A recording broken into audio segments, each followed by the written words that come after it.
바울은 상황이 너무 급박해서 다른 동료들은 베레와에 남겨두고 일단 혼자 배를 타고 아테네로 피신한 다음에 자기 동료들을 데려오겠습니다. 상황이 얼마나 급박했는지를 알 수 있습니다. 그렇습니다. 이것이 바로 2차 전도 여행이었습니다. 이렇게 해서 복음이 전 세계로 퍼지게 되었고 성령의 역사가 나타나게 된 것입니다.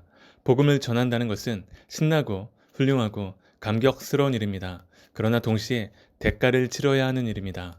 세상을 위해 대가를 치르는 것은 억울한 일이겠지만 하나님을 위해 대가를 치르는 것은 고통 중에서도 영광이 됩니다. 사도 바울의 관심은 오직 예수였습니다. 그의 소원은 예수였습니다. 그는 내가 너희 중에서 예수 그리스도와 그가 십자가에 못 박히신 것 외에는 아무것도 알지 아니하기로 작정하였습니다. 고 말했습니다. 예수 외에 나는 모든 걸 포기했다라고 말한 것입니다. 당신도 그렇게 되기를 바랍니다. 사람들에게 전도할 때는 이런 다양한 방법이 필요합니다. 그러나 아무리 다른 삶을 사는 사람들이라고 할지라도 흑인이나 백인이나 동양인이나 무식한 사람이나 유식한 사람이나 그 어떤 종류의 사람이라 할지라도 우리가 그들에게 전하고 싶은 것은 예수 그리스도 한 분뿐입니다. 우리가 공부하는 것도 결혼하는 것도 자녀를 양육하는 것도 직장에서 진급하고 성공하는 것도 사업하는 것도 다 예수님 때문이어야 합니다. 우리는 예수님 때문에 살아있는 것입니다. 예수님 때문이라면 죽음도 유익합니다. 그러므로 우리는 예수님을 위해 죽을 수도 있어야 합니다. 우리의 삶은 어떻습니까? 교회에 나오면서 예수를 믿는다고 하면서 정말 예수님을 위해 손해본 적이 있습니까? 시간을 손해본 적이 있습니까? 자존심이 상해본 적이 있습니까? 그런 경험이 있는 사람이 예수님을 사랑하는 사람입니다. 남녀가 서로 사랑한다고 하면서도 서로에게 희생하지 않는다면 그것은 사랑이 아닙니다. 사랑하는 사람을 위해서는 뭔가 희생해야 합니다. 예수님은 33살의 죽음을 통해 인류를 구원하셨습니다. 만약 우리 교회 하나가 희생해서 한국 교회가 살 수 있다면, 우리가 한 번 희생해서 통일을 이룰 수 있다면 희생할 만하지 않습니까? 우리의 인생을 한 번 포기해 볼 만하지 않습니까? 우리가 희생함으로써 우리 죽음으로 민족이 살 수 있다면 한 번 해볼 만한 가치가 있지 않습니까? 주님은 우리에게 그런 도전을 주셨습니다. 자신을 위해 살아봤자 죽을 때 남는 것은 후회뿐입니다. 내가 뭘 위해 살았나 싶은 생각이 들 것입니다. 예수님을 위해 당신의 인생이 결정되기를 바랍니다. 교회를 창립할 때부터 가진 꿈과 이상이 있습니다. 그것은 진정한 신약의 교회, 예수님이 세워주신 교회, 사도행전적인 교회를 만들자는 것이었습니다. 그렇지 않다면 이 많은 교회를 두고 또 하나의 교회를 만들 필요가 있을까? 왜 하나님은 여기에 교회를 만들어 주시고 특별한 사람들을 불러 세워주시는 것일까를 진지하게 고민했습니다. 지상에 있는 불완전한 교회지만 주님께서 오늘날 다시 한번 온누리 교회를 사도행전적 교회로 세워주실 줄로 믿습니다.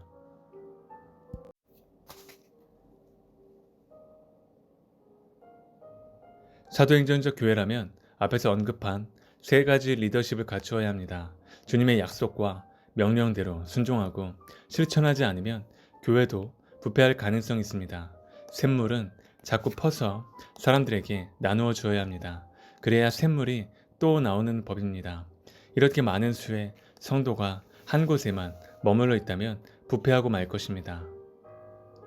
우리는 계속해서 하나님의 명령하신 대로, 하나님이 주신 비전대로 우리의 관심과 기도와 사랑과 헌금을 가지고 전국으로, 전 세계로 나가야 합니다. 그러기 위해서는 먼저 훈련을 받아야 합니다. 먼저 우리가 배워야 하고 성숙해야 하고 하나님의 사역에 합당한 사람들로 변신해야 합니다. 하나님은 우리를 부르고 계십니다. 어떤 사람은 베드로나 사도들처럼 목사로 부르십니다.